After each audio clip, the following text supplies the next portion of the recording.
প্রিয় ভাইরা, কোরআন ও হাদিসে বর্ণিত কিছু কিছু ঘটনা এমন রয়েছে যেগুলো মানুষের ঈমানকে বৃদ্ধি করে, মানুষকে দ্বীনের পথে অবিচল রাখতে, মানুষকে তাওহীদের রজ্জুকে মজবুত ভাবে আঁকড়ে ধরতে শেখায়। আজকে আমরা এমনই একটি শিক্ষণীয় ঘটনা আপনাদের সামনে আলোচনা করার চেষ্টা করব ইনশাআল্লাহ।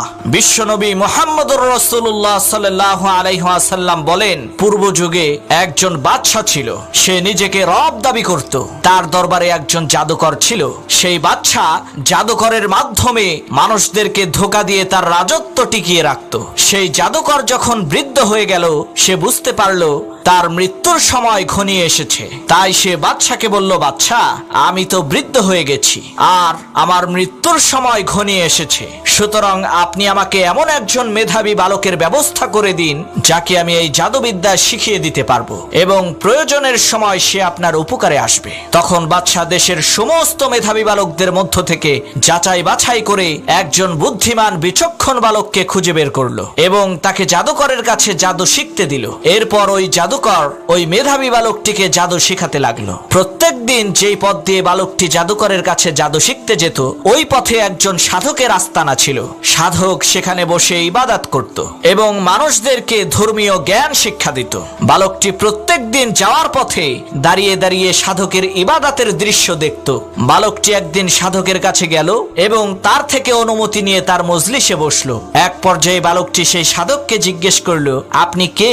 আপনি এখানে কি করেন? সাধক বলল, আমি একজন ধর্মীয় পণ্ডিত, আমি একজন ধর্মগুরু, আমি মহান আল্লাহ তাআলার ইবাদত করি এবং মানুষদেরকে সেই মহান একত্ববাদী খোদা আল্লাহ রাব্বুল আলামিনের দিকে আহ্বান করি। বালকটি কৌতূহল নিয়ে জিজ্ঞেস করলো, তার মানে আপনি কি বাদশার ইবাদত করেন? তখন সাধক বলল, না, বরং বাদশার প্রতিপালক, আমার এবং তোমার প্রতিপালক, পৃথিবীর সমস্ত মানব দানব পশু পাখি মাছ আর গাছের প্রতিপালক আল্লাহ সুবহানাহু ওয়া তাআলার ইবাদত করি। সাধকের এই কথা শুনে বালকটি অবাক হলো এবং সাধকের কথা মন দিয়ে শুনতে লাগলো। এরপর থেকে বালকটি জাদুকরের বাড়িতে যাওয়া আসার পথে সাধকের আস্তানায় সাধকের সঙ্গে কিছু সময় কাটাতো এবং তার কাছ থেকে ধর্মীয় জ্ঞান শিক্ষা করত, যার কারণে জাদুকরের কাছে যেতে তার দেরি হয়ে যেত এবং বাড়িতে ফিরতেও তার বিলম্ব হতো। ফলে সেই বিলম্ব করার কারণে বাড়ি এবং জাদুকর উভয় পক্ষের কাছ থেকে সে বকা শুনত এবং মাঝে মধ্যে সে মারও খেত। তাই একদিন বালকটি সাধকের কাছে তার এই দুরবস্থার কথা জানালো। সাধক তাকে একটি কৌশল শিখিয়ে দিল যে জাদুকর তোমাকে দেরির কারণ জিজ্ঞেস করলে তুমি বলবে বাড়িতে কাজ ছিল তাই বাড়ি থেকে আসতে দেরি হয়েছে, আর মায়ের কাছে গিয়ে প্রশ্নের সম্মুখীন হলে বলবে জাদুকর দেরি করে ছুটি দিয়েছেন। এমনি ভাবে এই বালক একদিকে জাদুবিদ্যা, অপরদিকে ধর্মীয় জ্ঞান শিক্ষা করতে লাগলো। একদিন হঠাৎ করে তার গ্রামে একটি বিশাল আকৃতির জানোয়ার ঢুকে পড়ল। এই হিংস্র জানোয়ারের ভয়ে জনমনে আতঙ্ক তৈরি হলো। জানোয়ারটি রাস্তার মাঝখানে যেয়ে বসে পড়ল, ফলে মানুষের চলাচলের পথ বন্ধ হয়ে গেল। জানোয়ারের ভয়ে কেউ রাস্তার এপাশ থেকে ওপাশে যেতে পারছিল না।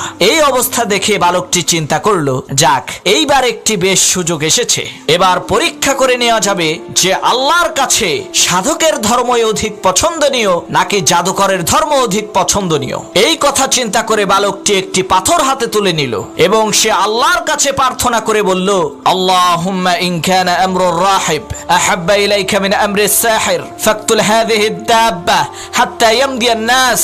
হে আল্লাহ, হে আমার প্রতিপালক, আপনার কাছে যদি জাদুকরের ধর্মের চেয়ে সাধকের ধর্ম অধিক পছন্দনীয় হয়, তাহলে আপনি এই পাথরের আঘাতে জানোয়ারটিকে মেরে ফেলুন, যাতে করে মানুষেরা এর অনিষ্টতা থেকে রক্ষা পায়। আল্লাহ তাআলার অশেষ মেহেরবানিতে পাথরটি নিক্ষেপ করার সাথে সাথেই জানোয়ারটি মারা গেল এবং মানুষের চলাচলের পথ স্বাভাবিক হয়ে গেল। এই ঘটনার পর বালকটি বুঝতে পারল সাধক সত্য দিনের উপরে প্রতিষ্ঠিত, সাধকের ধর্মই হচ্ছে সত্য ধর্ম। সেই বালক দ্রুত সাধকের কাছে ছুটে গেল এবং তার সাথে ঘটে যাওয়া পুরো ঘটনার বিবরণ দিল। আল্লাহ ভীরু সাধক তার এই ঘটনা শুনে তাকে লক্ষ্য করে বলল, ইয়া বুনাইয়া আনতাল ইয়াউমা আফদালু মিন্নি। হে আমার প্রিয় বৎস, আজকে তুমি আমার থেকে উত্তম। আল্লাহ তাআলা তোমার দোয়াকে কবুল করেছেন এবং তোমার থেকে অলৌকিক ঘটনা প্রকাশ পেয়েছে, সুতরাং তুমি আমার থেকে উত্তম। এরপর সাধক বালকটিকে বলল, ইয়া বুনাইয়া ইন্নাকা সাতুবতালা হে বৎস, অচিরেই তুমি পরীক্ষার সম্মুখীন হবে। কেননা যেই ব্যক্তি পরিপূর্ণরূপে দ্বীনের উপরে চলতে চায় সেই ব্যক্তি পরীক্ষার শিকার হয়। কারণ ইতিপূর্বে যারাই আল্লাহ তাআলার দ্বীনের উপরে চলতে চেয়েছে তাদের প্রত্যেককেই পরীক্ষা করা হয়েছে। আর কিয়ামত পর্যন্ত যারা আল্লাহ তাআলার দ্বীনের উপরে চলবে সবাইকেই পরীক্ষা করা হবে। তাই তোমাকে যখন আল্লাহ তাআলা পরীক্ষা করবেন তখন তুমি কিন্তু আমার কথা কারো কাছে বলবে না, আমার বিষয়টি তুমি সম্পূর্ণ গোপন রাখবে। অল্প কিছু সময়ের মাঝেই বালকের অলৌকিক ঘটনার বিষয়টি সকলের মাঝে ছড়িয়ে পড়ল এবং এরপর থেকেই মানুষেরা নানা প্রয়োজনে বালকের কাছে আসতে লাগলো। বালকটির কাছ থেকে আরো আশ্চর্যজনক ঘটনা প্রকাশ পেতে লাগলো। বালকটির দোয়ার বরকতে জন্মান্ধ লোকেরা দৃষ্টিশক্তি ফিরে পেতে লাগলো, কুষ্ঠ রোগে আক্রান্ত লোকেরা আরোগ্য লাভ করতে লাগলো, এছাড়াও অন্যান্য অসুস্থ লোকেরাও সুস্থ হতে লাগলো। অল্প কিছুদিনের মাঝেই মানুষেরা বালকটিকে ভালোবাসতে শুরু করলো, কেননা সে বিনামূল্যে চিকিৎসা করত। সে চিকিৎসার কোনো ধরনের বিনিময় গ্রহণ করত না। সে মানুষদেরকে তাওহীদের দিকে ডাকতো। সে মানুষদেরকে বলতো, তোমরা এই সাক্ষ্য দাও যে আল্লাহ ছাড়া আর কোনো ইলাহ নেই। যখন তারা এই সাক্ষ্য দিত তখন সে আল্লাহ তাআলার কাছে দোয়া করত এবং তারা সুস্থ হয়ে যেত। অল্প কিছুদিনের মধ্যেই বালকটি মানুষের মাঝে প্রসিদ্ধ হয়ে গেল। বাদশার একজন মন্ত্রী ছিল, সে অন্ধ হয়ে গিয়েছিল। সে শুনতে পেল একজন বালক সে অন্ধকে ভালো করতে পারে। এই কথা শুনে সে অনেক পরিমাণ উপঢৌকন নিয়ে বালকের বাড়িতে গিয়ে হাজির হলো। মন্ত্রী যে বালকের পাশে বসলো এবং বিনীতভাবে তাকে বলল, তুমি যদি আমাকে সুস্থ করে দিতে পারো তাহলে এই সমস্ত উপঢৌকন আমি তোমাকে দিয়ে দেব। তখন বালকটি বলল, আমি কাউকে সুস্থ করতে পারি না, কাউকে সুস্থ করার ক্ষমতা আমার নেই। সুস্থতা দান করার ক্ষমতা একমাত্র আল্লাহর হাতে। আপনি যদি আল্লাহ তাআলার উপরে ঈমান আনেন তাহলে আমি আপনার জন্য দোয়া করব আর আল্লাহ তাআলা আপনাকে সুস্থতা দান করবেন। তখন মন্ত্রী বলল, আল্লাহ আবার কে? তখন বালক বলল, আল্লাহ তাআলা হচ্ছেন সেই মহান সত্তা যিনি আপনাকে আমাকে সৃষ্টি করেছেন, যিনি আসমান থেকে বৃষ্টি বর্ষণ করে ফসল উৎপন্ন করেন, অতঃপর সেই ফসল থেকে আমাদের রিজিকের ব্যবস্থা করেন। আল্লাহ তাআলা হচ্ছেন সেই মহান সত্তা যিনি অসুস্থকে সুস্থতা দান করেন। এই কথা শুনে মন্ত্রী বলে উঠল, আশহাদু আল্লা ইলাহা ইল্লাল্লাহ, আমি সাক্ষ্য দিচ্ছি যে আল্লাহ ছাড়া আর কোনো ইলাহ নেই, আল্লাহ ছাড়া আর কোনো ইলাহ নেই। বালকটি দুহাত তুলে তার জন্য প্রার্থনা করলেন। আল্লাহ তাআলা তার দৃষ্টিশক্তি ফিরিয়ে দিলেন। পরের দিন সে বাদশার দরবারে যেয়ে উপস্থিত হলো এবং বাদশার পাশে যেয়ে বসলো। বাদশা বুঝতে পারলো যে তার দৃষ্টিশক্তি ফিরে এসেছে। বাদশা তাকে জিজ্ঞেস করলো, তোমার এই দৃষ্টিশক্তি কিভাবে ফিরে এলো? সে বলল, আমার রব আমার দৃষ্টিশক্তি ফিরিয়ে দিয়েছেন। বাদশা বলল, তার মানে কি আমি ফিরিয়ে দিয়েছি? সে বলল, না, আমার প্রতিপালক এবং আপনার প্রতিপালক আল্লাহ সুবহানাহু ওয়া তাআলা ফিরিয়ে দিয়েছেন। বাদশা বলল, আমি ছাড়া কি তোমার অন্য কোনো রব আছে? সে বলল, হ্যাঁ, আমার এবং আপনার রব তিনি হচ্ছেন আল্লাহ সুবহানাহু ওয়া তাআলা। এ কথা শুনে বাদশা ক্রোধান্বিত হলো এবং তাকে বন্দী করতে বলল। বন্দী করে তার উপরে অকথ্য নির্যাতন চালানো হলো। তাকে জিজ্ঞেস করা হলো, তোমাকে এগুলো কে শিখিয়েছে? সে বলল, ওই বালক শিখিয়েছে। আমি তার থেকেই তাওহীদের জ্ঞান লাভ করেছি, আমি তার মাধ্যমে এই মহান স্রষ্টার সন্ধান পেয়েছি। অতঃপর বালককে বাদশার দরবারে উপস্থিত করা হলো এবং বালকটির উপরে পাশবিক নির্যাতন চালানো হলো এবং তাকে জিজ্ঞেস করা হলো, তোমাকে এগুলো কে শিখিয়েছে? সে কিছুতেই মুখ খুলতে রাজি হলো না, কিন্তু পরিশেষে নির্যাতন সহ্য না করতে পেরে বলতে বাধ্য হলো যে আমি ওই সাধকের কাছ থেকে তাওহীদের জ্ঞান লাভ করেছি। সাধক আমাকে সঠিক পথের দিশা দিয়েছে। সাধকের কাছ থেকেই আমি আল্লাহ তাআলার একত্ববাদ শিখেছি। অতঃপর সেই সাধককে বন্দী করে নিয়ে আসা হলো। সাধককে বলা হলো, তুমি তোমার দিন থেকে ফিরে আসো। সাধক বলল, না, কখনো না, কখনোই আমি আমার দিন থেকে ফিরে আসবো না। অতঃপর সাধককে হত্যার নির্দেশ দেয়া হলো। সকলের সামনে দাঁড় করিয়ে মাথা থেকে পা পর্যন্ত ধারালো করাত দিয়ে সাধকের দেহকে দ্বিখণ্ডিত করে ফেলা হলো। এই মর্মান্তিক দৃশ্য সকলেই দাঁড়িয়ে দাঁড়িয়ে দেখলো। এরপর সেই বালককে বলা হলো, তুমি তোমার দিন থেকে ফিরে আসো, নয়তোবা তোমার পরিণতিও এই সাধকের মতোই হবে। বালক বলল, না, কখনো না, কখনোই আমি আমার দিন থেকে ফিরে আসব না। বাদশা চিন্তা করলো, এই বালককে সকলের সামনে প্রকাশ্যে হত্যা করা যাবে না। প্রকাশ্যে হত্যা করলে জনমত তার বিপক্ষে চলে যেতে পারে। তাই সে তাকে গোপনে হত্যা করার সিদ্ধান্ত নিল। বাদশা তার কয়েকজন সৈন্যবাহিনীকে নির্দেশ দিলেন যে এই বালককে তোমরা অমুক পাহাড়ের চূড়ায় নিয়ে যাবে, তারপর তাকে তার দিন থেকে ফিরে আসতে বলবে। সে যদি তার দিন থেকে ফিরে আসতে রাজি না হয় তাহলে তাকে সেখান থেকে ধাক্কা দিয়ে নিচে ফেলে দেবে। এভাবেই তাকে হত্যা করবে। সৈনিকেরা বাদশার নির্দেশ মতো বালকটিকে ওই পাহাড়ের চূড়ায় নিয়ে গেল এবং তাকে তার বিশ্বাস থেকে ফিরে আসতে বলল। বালক অস্বীকার করলে তারা তাকে সেই পাহাড়ের চূড়া থেকে ফেলে দেওয়ার জন্য উদ্যত হলো। তখন বালকটি জালিমের জুলুম থেকে থেকে মুক্তির জন্য আল্লাহ তাআলার কাছে সাহায্য চাইল, আর সাথে সাথে আসমান থেকে মহান আল্লাহ তাআলার সাহায্য নেমে আসলো। হঠাৎ করে এই পাহাড় ভীষণভাবে প্রকম্পিত হলো, যার ফলে বাদশার সৈনিকেরা পাহাড় থেকে গড়িয়ে নিচে পড়ে গেল। কিন্তু মহান আল্লাহ রাব্বুল আলামিনের রহমতে সেই বালকটি অক্ষত রইল। বালকটি আনন্দ চিত্তে পাহাড়ের উপর থেকে নিচে নেমে আসলো। বাদশার ভয়ে বালকটি সেখান থেকে পালিয়ে যায়নি, বরং তাওহীদবাদী বালক সোজা যে বাদশার দরবারে উপস্থিত হলো এবং তাকে এই বিষয়টি বোঝানোর চেষ্টা করলো যে আল্লাহ তাআলা তোমার চেয়ে হাজারো কোটি গুণ বেশি শক্তিশালী এবং আল্লাহ তাআলার এমন এক শক্তিশালী বাহিনী রয়েছে যেই বাহিনীর সামনে তোমার সৈন্যরা কিছুই না। বাদশা তাকে দেখা মাত্রই আশ্চর্যজনিত হলো এবং বাদশা তাকে জিজ্ঞেস করলো, ব্যাপার কি, আমার সৈন্যরা কোথায়? বালক ঈমান দীপ্ত জবাব দিল যে আল্লাহ তাআলা আমাকে তাদের হাত থেকে রক্ষা করেছেন এবং তাদেরকে ধ্বংস করেছেন। তখন বাদশা তাকে আরেক দল সৈন্যের হাতে তুলে দিল এবং তাদেরকে নির্দেশ দিল, তোমরা তাকে একটি নৌযানে করে সমুদ্রের মাঝখানে নিয়ে যাবে।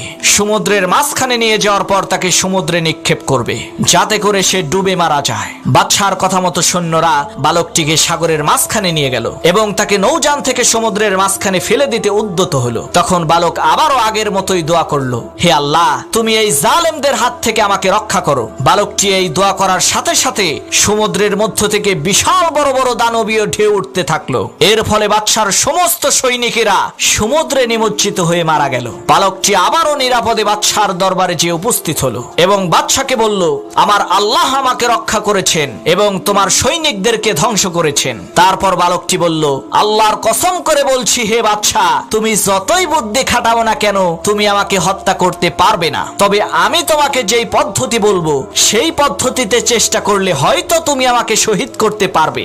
বালকটির এই কথা শোনা মাত্রই বাদশা ব্যাকুল হয়ে জিজ্ঞেস করলো, সেই পদ্ধতিটা কি, আমাকে কি করতে হবে? তখন বালকটি বলল, তুমি দেশের সমস্ত মানুষকে একটি ময়দানে সমবেত করবে এবং সকলের সামনে একটি উঁচু স্থানে শুল স্থাপন করবে। আমাকে সেই শুলের সাথে শক্ত করে বাঁধবে।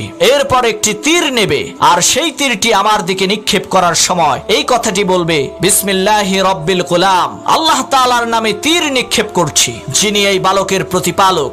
ওই তীরটি যদি আমার শরীরে বিদ্ধ হয় তাহলেই আমি মারা যাব। বাদশা বালকের কথা মতো তাই করলো। সকল মানুষকে একটি বিশাল ময়দানে সমবেত করলো এবং সকলের সামনে একটি উঁচু স্থানে মঞ্চ স্থাপন করলো। সেই মঞ্চের উপরে শুলের সাথে বালকটিকে শক্ত করে বাঁধা হলো এবং বাদশা বিসমিল্লাহি রব্বিল গুলাম, এই বালকের প্রতিপালক আল্লাহ সুবহানাহু ওয়া তাআলার নামে নিক্ষেপ করছি বলে তীরটিকে বালকের দিকে নিক্ষেপ করলো। তীরটি গিয়ে বালকের কানের নিচে যেয়ে বিদ্ধ হলো আর সে কানের নিচে হাত দিয়ে শাহাদাতের অমীয় সুধা পান করলো। সমবেত সমস্ত লোকেরা এই দৃশ্য দেখলো। পুরো জাতির মাঝে নবজাগরণ শুরু হয়ে গেল। তারা সমস্বরে চিৎকার করে বলে উঠলো, আমান্না বিরব্বিল গুলাম, আমরা এই বালকের প্রভু আল্লাহ তাআলার উপরে ঈমান আনলাম। এই অবস্থা দেখে বাদশা এবং তার সভাসদবৃন্দরা হতভম্ব হয়ে গেল। তারা বাদশাকে উদ্দেশ্য করে বলল, বাদশা, আপনি তো তাওহীদের দাওয়াতকে বন্ধ করার জন্য বালকটিকে হত্যা করেছিলেন, কিন্তু এখন তো পুরো জাতি তাওহীদের বিশ্বাসে বিশ্বাসী হয়ে গেছে।